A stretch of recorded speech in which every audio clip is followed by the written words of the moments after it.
बेटा, सर्व समीकरण की सहायता से हम 11 का घन ज्ञात करेंगे। और कैसे ज्ञात किया जाता है देखिएगा आप। 11 का मतलब क्या होता है? 11 का घन, इसको हम कैसे लिख सकते हैं? 10 धन 1, 10 धन 1 की घात 3। 10 को क्या मानेंगे? a, 1 को क्या मानेंगे? b। तो a प्लस b का whole cube is equal to a cube plus thrice a square b plus thrice ab square plus b cube. This is सर्व समीका। अब भैया 11 का घन बराबर a कितना है? a कितना भाई साहब? 10। b कितना भाई साहब?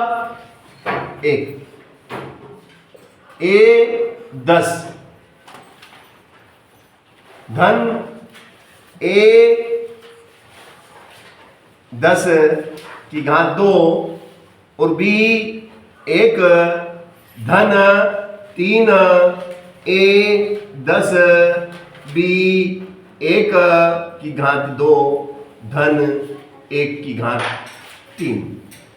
तो हमने इस सर्व समीका में मान रख दिए, a b के मान हमने पुट किए इसमें, ठीक है ना। इसमें हमने क्या करें, इन सभी के मान रख दिए हैं भाई साहब, समझ आ गई ना बात। अब इसे हम हल करेंगे। a की जगह हमने 10 रखा, b की जगह 1 रखा, और इस तरीके से ये हमारा सवाल अब होने जा रहा है। 10 की घात 3 का मतलब समझते हैं? 10 की घात 3 का मतलब होता है, 10 की घात 3 का मतलब 10 गुणित 10 गुणित 10। 10 धाम 100, 10 धाम 100, 100 धाम 1000। This is 1000। फिर प्लस प्लस 3, तो ये देखो 3 का गुणा 1 में करो, 3 एकम 3, 3 एकम 3। 10 की घात 2 कितना होता? तो 10 की घात 2 10 गुणित 10, 10 गुणित 10, तो 10 धाम 100